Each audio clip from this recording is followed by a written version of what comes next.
Hi my dear stars, today I came with a video I found really interesting. 10 tips I would give to a moth. In addition to Cora's help, today I'm bringing something new to the channel that you noticed, for sure. I added a narrator's voice to make the video easier to follow. Some people were asking me for this, and here it is. I hope it will be helpful. Today's video includes a couple of things I would like to know when I was a moth, then I hope it could be helpful for new players right now. And with this, let's start with the video.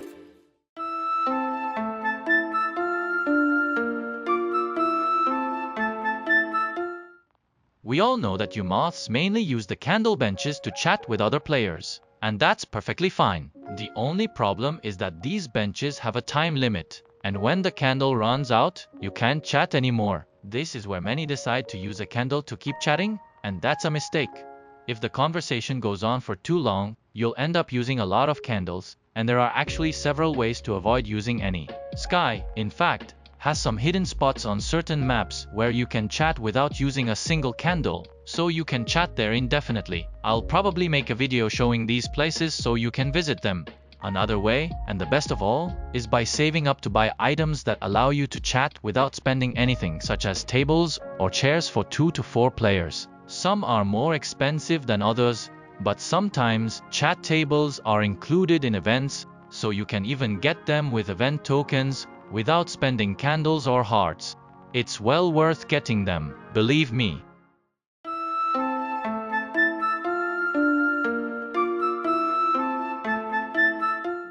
One of the main characteristics of many moths is that they tend to want to add everyone, no matter what. Obviously, you can do whatever you want, there's no problem with that, but there are 2 main reasons why I would recommend against it. 1. You'll use up too many candles, and now that you're new, you'll need them. 2. You'll fill up the constellations very quickly, and many of those people might quit playing, or you might never even talk to them. It's kind of like follow for follow on social media, it just inflates the number, but nothing more. But above all else, remember that you're the one who chooses how to play, so you can follow this advice or not.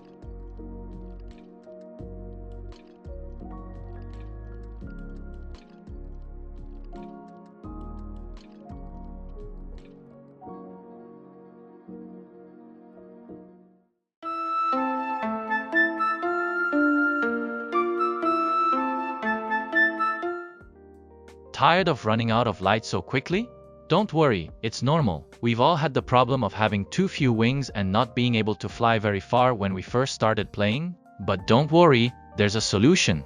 Let me introduce you to light up items. These are objects that we can place and light, and which, therefore, replenish our light. You can get them from some traveling spirits, in some events, or even from free spells. However, it's more worthwhile to buy them, so I say save your candles, you'll need them.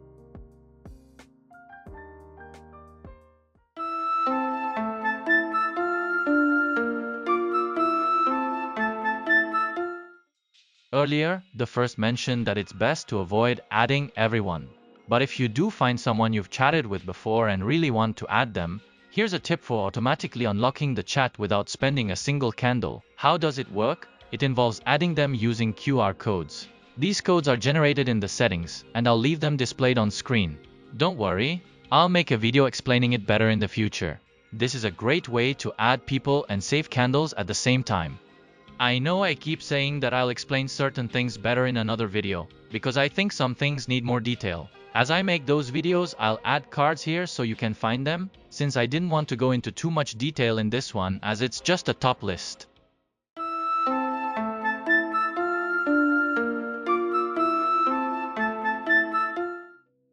Another disadvantage of having few wings is not only the limited flight range, but also the speed at which you can lose light due to forest rain. Here, I not only recommend light-based items, but also an item I consider even more useful for new players in these situations: umbrellas.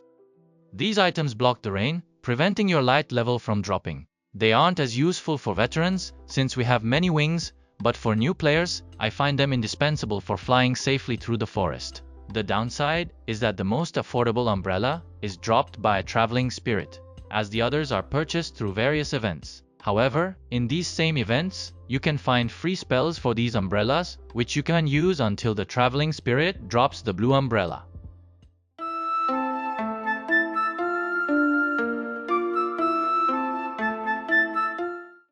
Getting hearts is tricky, we know. That's why I think this is a good method to get them even AFK. It consists of using the option to leave messages in meditation areas, paper boats, memories, and shared spaces. Use your imagination and have fun. While it's difficult at first, leaving these messages in specific areas like home or at an event on the first day can make your message very visible. Don't be afraid to ask for hearts, as there will always be kind people willing to give you one. I encourage you to try it. I got a lot of hearts this way before I had the number of friends I have today.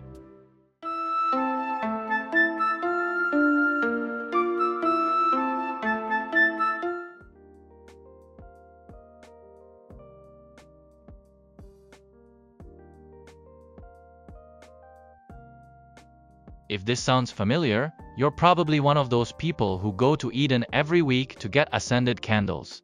Let me tell you, it's not necessary, as there's another way to get candles, and you don't have to search for all the winged lights afterward. Each day there are a series of daily events with a schedule, and one of them is the eruption event. Each day, crystals will fall in a specific realm and area, and you'll know when red stones appear in a portal frame. The crystals can be black or red.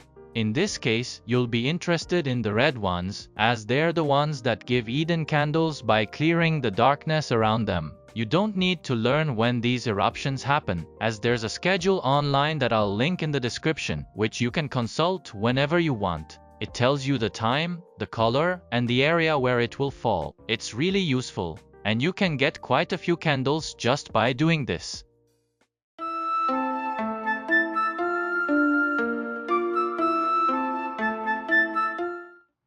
When a season is running, whether you have the adventure pass or play for free, you might get lazy and stop doing the daily missions as soon as you get what you want from the spirits, but that's a mistake. Do you know why? When the season ends, the orange seasonal candles turn into regular candles and are added to your existing collection. That's more free candles, so keep doing the dailies until the season ends.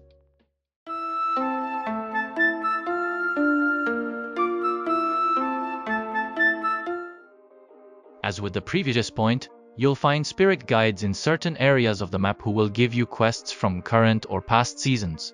Complete them all.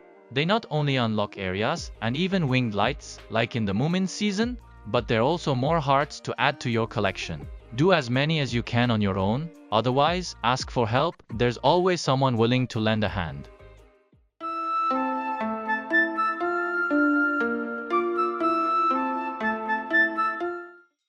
When I talk about not going to Eden every week, I mentioned that there are daily events. They all revolve around obtaining more wax in the same location in much less time.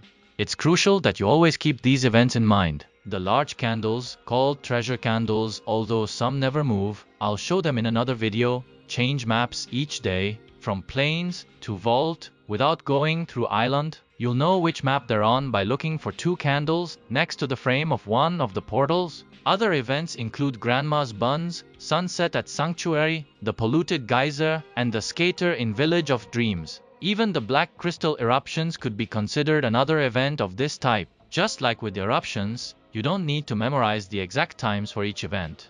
There's a very useful page with the schedule and a countdown. I'll also link it in the description.